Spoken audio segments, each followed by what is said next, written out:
Welcome, everybody, to another great episode of the Alan and Aaron Sports Talk Radio Show. I'm Alan Alford, and today we're going to have a fantastic show for you. But before we get started, we thank Chef G's Florida Barbecue Sauce. So delicious and addicting, you may need a support group. So I want to thank our great sponsor, Chef G's Florida Barbecue Sauce. Please feel free to pick up a 4-pack at flbbqsauce.com. Again, that's flbbqsauce.com. We're in for a great time and a great show. Thank you for joining us. Let's get started. So we're glad to have Brenden with us today. So how have you been so far? Good, man. Weekend was great. Lots of good fights, lots of good Super Bowls, lots of amazing things happening. What about you? How was your weekend? Weekend was amazing, just as you mentioned that, we had a big game and a lot of things happened in the sports world. And in fact, we'll start right there. How did you enjoy the Super Bowl? It was good. I watched the highlights last night with the Chiefs and the Eagles. I felt really bad for Jalen. He was so close to getting the first golden ticket there, but that last field kick goal sealed the deal for Mahomes and the Chiefs. So good on them. It was a great match between two really good teams. What about you? What was your big takeaways? Yeah, I did feel bad for Jalen Hurts. It was a great game, and it was kind of like I predicted it would be a very close game. I felt as if the Chiefs were going to win the game. I was saying it for the last 2 weeks and leading up to the Super Bowl, and so lo and behold, the Chiefs did win. It's tough to beat Patrick Mahomes when he's playing great. Yeah. Yeah, and he had an injured knee in the second quarter, and he was still running like both legs were perfect. So crazy grid.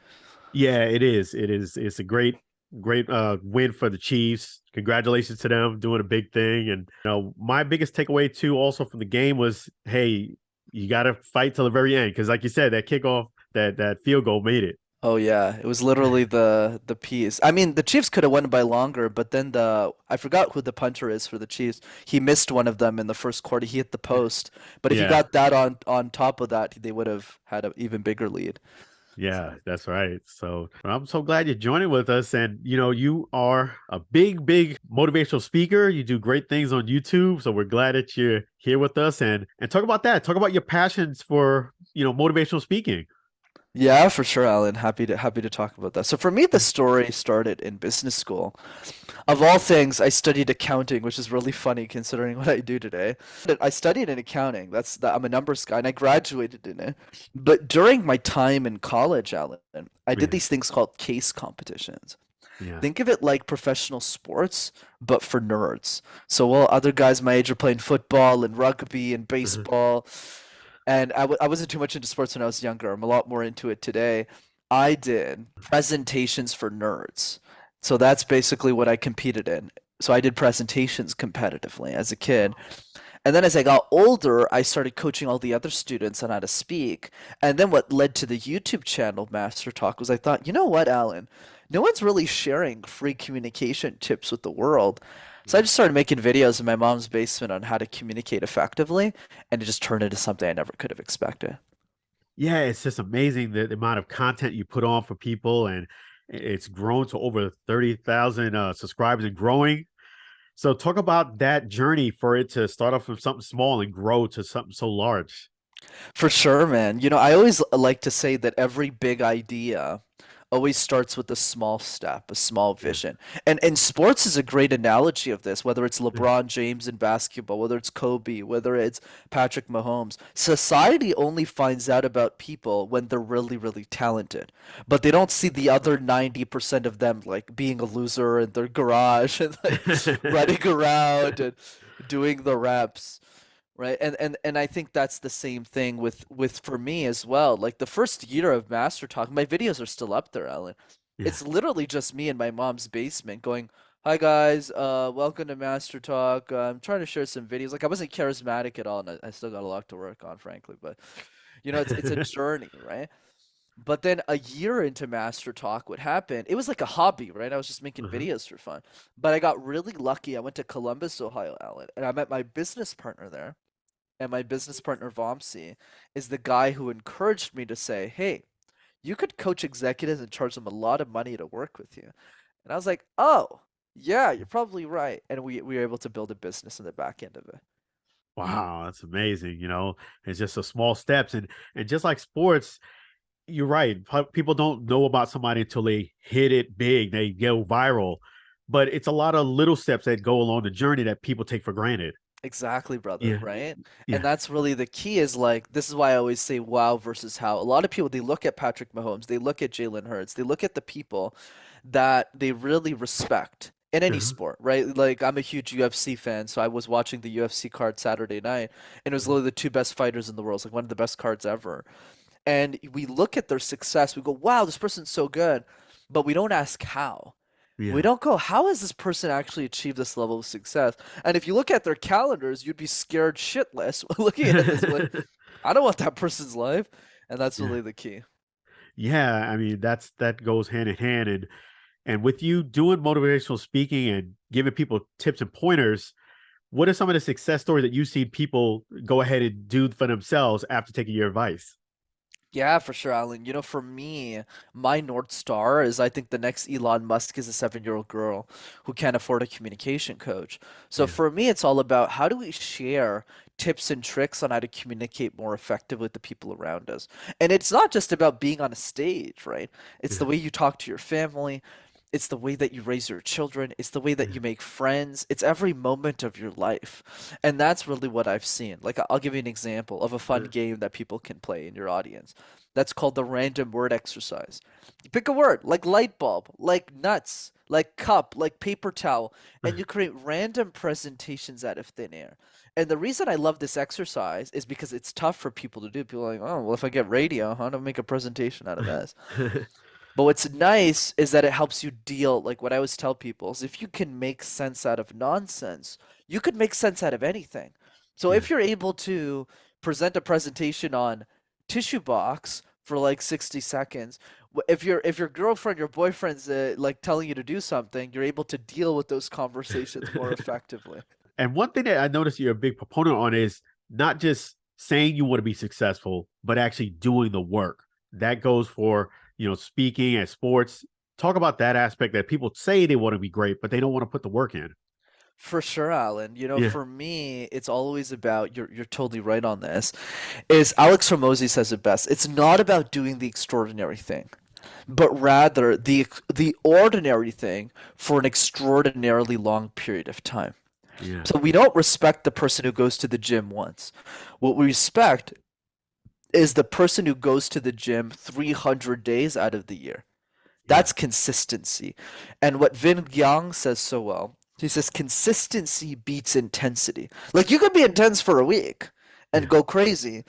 And then, but if you're not doing anything for the rest of the year, you're never going to beat the person who just keeps showing up Yeah. forever. And that person will always win in the long run. So for those of you who are having trouble working hard, for me the question has always been, think about your life in reverse. And when you think about your life in reverse, Alan, you really start to ask yourself the hard questions about, do I want the pain of discipline or do I want the pain of regret? And the question for all of us now becomes, if you could only accomplish three things in your life, only three things, Yeah. what would you want those three things to be? And that gives you a lot more clarity to say, am I working towards those three priorities in my life or not? Yeah. And that's great advice. And you also have to work with things that, you don't normally have everybody have the same stature. Like motivational speaking, you may not be 6'3". You may not be someone who has a big stage presence. Talk about that you could still be very impactful. 100%, brother. Like for me, Yeah. all of us are unique, right? All of Yeah. us are special. All of us have gifts. And the reason I'm a big believer in this, and this is not just me like saying that, is because there's only ever going to be one version of us. Yeah. Right? Like me, there's never going to be another Brenden Kumarasamy who's had the same set of experiences, who lived in the same house with the same set of parents, in the same way, there won't be another Alan. There won't be Yeah. another Aaron. There won't be another person who's sitting in this audience that will ever be that person ever again, right? Yeah. That's what I'm a big believer in. So because of that, all of us have gifts. We're all unique by definition. So there must be something unique about us. But the challenge Yeah. is most of us choose not to find that uniqueness. Most of us choose to hide in complacency, to hide in what everyone else is doing, instead of finding what's unique. Like, think about you. What is unique about you? The way that you communicate your ideas effectively on a podcast, the way that you host a cool sports show, and you're able to tie in motivation with the Super Bowl. Like, that's cool. That's a talent, right? For me, it's teaching people how to communicate. But my talent is not baking. It's not it's not getting up in the morning at 5 a.m. and doing sprints. I'm a part of 9 a.m. club, not 5 a.m. club. I still work like a dog, Yeah. but I just have different hours. So we all have our gifts. It's just most of us don't take the time to actually try and find them. And for those of you listening, it might be being the best technology executive in a company. You just got to figure out what that is for you. Yeah, and that's a great point, Brendan. What is it do you think that holds people back from just breaking through and going to that next level of being the great version of yourself? Yeah, for sure, Alan. I think for me, man, it really comes down to people, they don't push the pain of not achieving their dreams. So I'll give you an example. Bronnie Ware is the author of the book, The Five Regrets of the Dying. And she was an emergency nurse, and she would watch people die and talk about the regrets. And the number one regret that every human being has on their deathbed is, I lived my life to the expectation of others and not my own. And not my own. So for all of us listening to this, how do we push ourselves to gain that clarity faster? I'll give you a little trick. It's called 80-20 questions. So we all know the 80-20 principle, right? Yeah. What are 20% of the actions that we can take that lead to 80% of the results?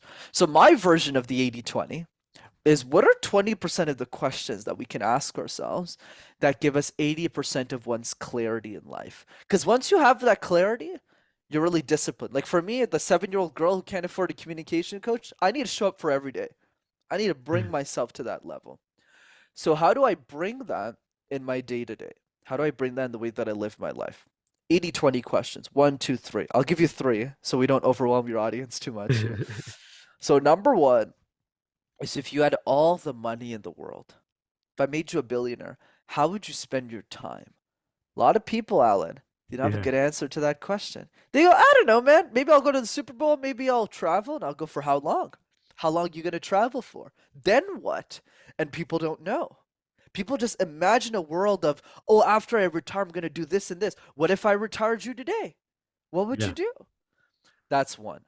Number two is, if you could only accomplish three things in your life, only three, nothing else, what would you want to accomplish and why? This helps you focus on what really matters to you personally. That's number two. And finally, number three, that I got from Devon Bandison, who coaches a lot of NBA players. I love his question. The question is, what's a goal or a dream that you secretly gave up on and never told anyone about? Just ask yourself these questions, and you'll never be the same person ever again. I mean, that's wonderful advice to give to people, and it's amazing, how much you have the passion to help other people. Talk about that your passion to help other people get to that next level.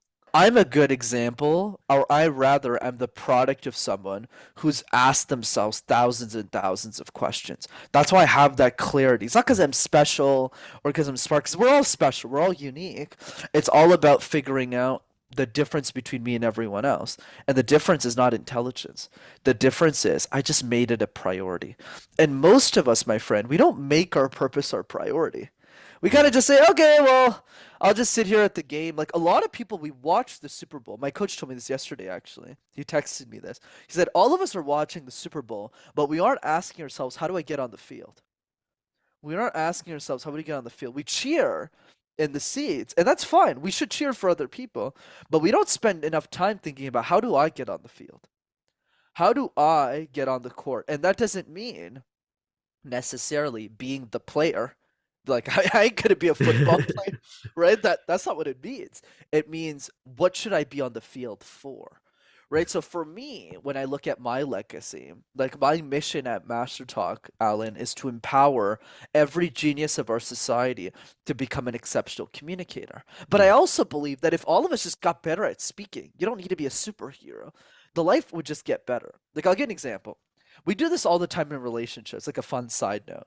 We always say, I need more alone time. I need more alone time.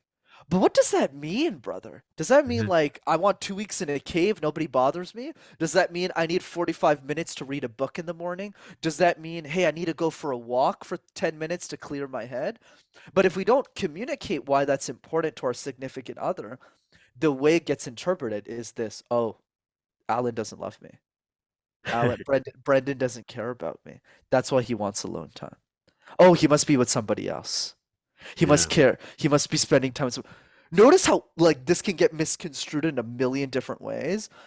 That's why I'm super passionate about this because I believe after doing these thousands of questions with myself, and if you want them, you can just text me and I'll give you the rest of them. But for me, it's really been about saying, wait a second, my destiny is communication. It's giving everyone the tools to communicate more effectively and make it as simple as possible. Like, notice, Alan, in everything I've shared, you're not thinking to yourself, oh, this is really complicated. You're like, oh, okay, he's telling me take a random word like board or award and create a presentation because I want it to be accessible to everybody, not just people who can afford a coach. Yeah, and that's amazing advice. And one thing that I find with people too that I want to hear your thought on this, Brent, is sometimes people they just turn into being a hater instead of somebody that can push people along and motivate people, and they spend their time on social media looking at the negatives. Talk about someone's mindset to change that to being positive. Absolutely, man. Yeah, You're right. We fill our minds so many times with negative thoughts, right? yeah, That cloud our judgment, that cloud the way that we live our life. So for me, it's how do we solve it? Because it's tough, right? Social media is always giving us negative things. Like if we're looking at Kim Kardashian's $100 million house, you go, oh my God, my life sucks, right? We're always comparing ourselves to other people. So how do we do better? How do we help us think more positively? There's a couple of things we can do. One is practicing gratitude every morning. So gratitude just means you don't have to spend 30 minutes on this. Just write down one thing that you're grateful for and why you're grateful for that. And I do that all the time. So I'll give you an example. Like I'm grateful for the fact that my mom and my sister are in good health.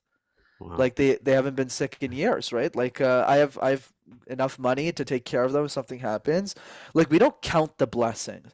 I think that's one piece, and that helps us rewire our mind with Yeah, positive thoughts. That's one thing. The second is who you surround yourself with. I mean, it's a cliche because it's true, man. Like if you look at the five people you hang around the most and they're negative, of course you're going to be negative. So challenge yourself to find one positive friend. It's not hard. There's a lot of positive people out there. You're positive, I'm positive, there's positive people. It's just you're not making it a point to find those people. And the third one is really an acknowledgement that everything in your life is your fault. And the reason I say that is because even if there's some things in life we can't control, most of our life is controllable. And if we believe life isn't within our control, we can't do anything about it anyways. So assume life is in your control and say, what am I doing in my life that's helping me create this reality? Like if we're with somebody who's really negative all the time, it's our fault because it means we attracted them into our life. So once we create those opportunities for us, we practice gratitude a little bit more. We cut out that negative friend. Just do one negative friend every week. And I swear in a few weeks, Alan, your life will be completely different. that's amazing advice. And with a lot of the athletes and the players I come across, they'll surround themselves with just yes people who tell them what they want to hear. Talk about that, Brendan, that sometimes you need somebody who's going to be a good friend and be real with you, and you may not like hearing what they're saying, but it's very necessary for you to hear it. For sure, Alan. And this is the cost of success a lot of people don't talk about, which is the cost of success is there's a lot of things that you need to do that you won't like to do if you want to get to the next level in anything in your life. That could be money wise, that could be health wise, that could be spiritual wise, relationship wise, health wise. If you want to get to the next level of anything, it requires sacrifices. Like I can pretty much guarantee if I talk to Patrick Mahomes for 30 minutes, he would tell me stories about all the friends in high school that he cut off in his life. All the people who didn't believe in him, all the people who told him he'd never be one of the best QBs in the NFL's history, that he had to cut off. So you really needed to keep in touch, since most people are negative. He needed to keep in touch with the five high school friends who believed in him when he didn't believe in himself, right? And that's all because of Patrick's success. As an example, right? It means he needs to remove the other 95 people in his life, and that takes a lot of courage. That takes a lot of pain. That takes a lot of effort. But because he did that, he's in a good marriage. He has a nice kid. He's got positive people around him that are always pushing him. So when people are hating on him, like every successful person, they always hate Yeah. on successful people. They're able to push back on that. So it's the same thing with us. If we want to get to the next level of our life, we need to be willing to level up our network like a draft. So in a sports draft, to use your show as an analogy, you can't keep the same player for a long time. If you don't perform this year in the NFL, somebody younger than you is going to replace you. Somebody That's right. younger than you, sharper than you, hungrier than you, that hasn't made those millions of dollars is going to kick your ass, right? Mhm. But we don't apply that in the mindset of our friends. If you're getting better, your friendship group should not be a family only, it should be a sports team. Because if you're leveling up and your friends aren't, they need to get drafted out. It's just most people are not willing to take their friend group as seriously as the NFL teams do at the sports draft because the Super Bowl's on the line, they want to win. But we don't bring that level of accountability in our own life. Oh, that's amazing advice. You're right. You gotta surround yourself with the right people, not just yes people. You Yeah, got it, man. that's right, Brennan. And it's amazing the amount of positive spirit you bring to the energy level. Well, I love it. Tell people how they can go ahead and follow you and keep in touch with you, and talk about that course that they could take as well. Absolutely, Alan. Such a Yeah. pleasure to be on the show, man. Thanks for having me. It's super You're fun. welcome. So, two ways to keep in touch. The first one is the YouTube channel. Just Mhm. go to MasterTalk. You'll have access to hundreds of free videos on how to communicate ideas effectively. And the second way to keep in touch is I do a free communication workshop every 2 weeks. That's live, that's free, that's over Zoom. Everyone's invited to this party. Some of them are 8-year-old kids come on this call. Some of them are CEOs of big companies. So really everyone's invited. And if you want to come to this, just go to rockstarcommunicator.com. Rockstarcommunicator.com and Master Tech. Yep, right there on YouTube. Yep, Master Talk. I'm sorry, Master Talk, right You're there on all good. YouTube. Yes, yes. So yeah, so I'll make sure that we subscribe to Master Talk, keep up with you on your course as well. Any other social media things that you want to say that they can keep up with you? For sure, brother. I mean, if you could figure out how to spell my name on LinkedIn, you're more than welcome to connect with me. And Instagram is Master Your Talk. Awesome, awesome. Well, Brendan, we really appreciate you joining us here on the Allen Aaron Sports Radio Show. It's real pleasure. Continue success. Continue doing what you're doing. Stay positive. Don't let the haters get you down. Likewise, man. Thanks, All thanks right. for your energy as well. You're welcome. My pleasure. Thank you so much. Take care. Keep in touch. Take care, brother. Yeah, you Take care. too. Bye bye now.